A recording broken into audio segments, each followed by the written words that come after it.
ఈ మన గవర్నమెంట్ ఎవరు వచ్చినా గదే గవర్నమెంట్ ఎవరు వచ్చినా గంటలే చేస్తారు అంతే.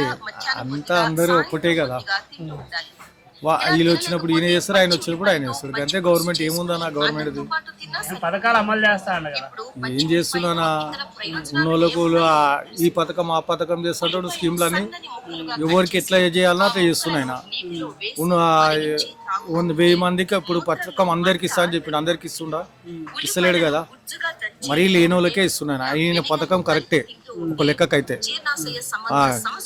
ఈయన లెక్క కరెక్టే ఇస్తుండ ఒక కాడికి. ఎందుకంటే ఇప్పుడు అంతకుముందు కేసీఆర్ ఉన్నోళ్ళకి లేని వాళ్ళకి అందరికి ఇచ్చింది, కానీ ఈయన ఏం చేస్తున్నా అంటే అన్ని చూసి లేని వాళ్ళకే పోతుంది కాబట్టి ఇది కరెక్ట్. రానున్న రోజుల్లో ఇంకా అమలు చేస్తుంటారు గ్యారెంటీలను. ఇక చేస్తేనే మంచిది, చేయకుంటే మళ్ళీ రేపైనా రాడు అంతే. చేస్తే వస్తాడు, చేయకుంటే రాడు. మామూలుగా ఏమంత పెద్దగా పట్టించుకుంటారు ఏదైనా. పట్టించుకోవట్లేదంటే ఇక వాళ్ళు ఎలక్షన్ ముందు చేసిన వాగ్దానం ప్రకారం ఇప్పుడు ఏం అమలు చేస్తున్నారు కదా. ఇప్పుడు నీకు టికెట్ ఇయ్యే ముందుకు నువ్వు ఏం వాగ్దానం చేసినావు అవన్నీ నువ్వు అమలుపరచాలి కదా. కౌన్సిలర్ అయినా, ఎమ్మెల్యే అయినా, ఎంపీ అయినా ఇక వాళ్ళ పద్ధతిలో వాళ్ళు గెలిచిన తర్వాత వాళ్ళు డిసైడ్ చేస్తారు. అమలు చేసుకుంటూ వస్తున్నారు. ఏ విధమైన సమస్యకైనా వాళ్ళు చాలా తక్కువనే పట్టించుకుంటారు. అంటే ఇప్పుడు రానున్న రోజుల్లో మంచి చేసిద్ది అంటారా? చెప్పలేము. ఇప్పుడు టీఆర్ఎస్ ప్రభుత్వం పరంగా జరిగినాయి, చేసేది చేసారు.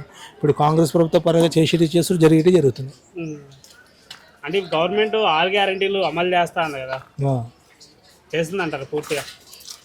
ఏదో చేస్తారు సార్, మాదైతే ప్రైవేట్. ఇంకా గవర్నమెంట్ ఉన్న వాళ్ళకి తెలుసు వాళ్ళు ఏం చేస్తారు ఏం చేస్తలేరు. మాదైతే ప్రైవేట్ కదా, చిన్న వ్యవస్థ. అంటే ఇప్పటి వరకు అయితే ఎట్లా ఉంది గవర్నమెంట్ పాలన అనేది? ఎట్లా ఉంది? మాకేం సేఫ్టీ కావాలి గవర్నమెంట్ వలన, ఖాళీ ఓడడం తప్ప మాకేం సేఫ్టీ కావాలి గవర్నమెంట్ వలన. ఏ గవర్నమెంట్ వచ్చినా వాళ్ళు మంచిగా తింటానికే ఉంటారు, కానీ ప్రభుత్వానికి ప్రజలకు ఏం చేయాలని లేదు. అంటే పథకాలన్నీ పెట్టారు కదా ప్రజలకు చేయడానికి, ఏ అందుతలే కదా అందరి పథకాలకు అందరికి అందుతున్నాయి. అది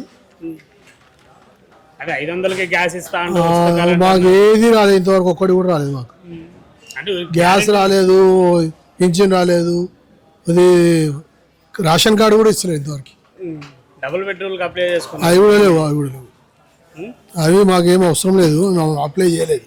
మాకున్న సొంత ఇల్లు కథం. ఇప్పుడు ఎట్లా ఉందంటారు గవర్నమెంట్? ఏదో ఉన్నదంటే ఉన్నది అన్నట్టు ఉన్నది. అంటే అదేనా ఉన్నదంటే ఉన్నది అన్నట్టు ఉన్నది అంటున్నా.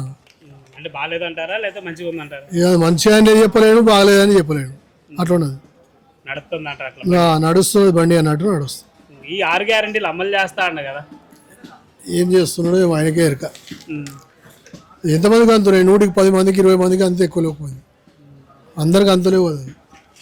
అందరికి అందాలి అంటే ఏం చేయాలి? అందరికి అందాలంటే అందరికి చేయాలి, మరి అందరు చేస్తేనే వాళ్ళు ఎక్కువ ఉంటుంది. రాష్ట్ర అభివృద్ధి కోసం ఇస్తా అని చెప్పి అది వాళ్ళు తెగిపోయికే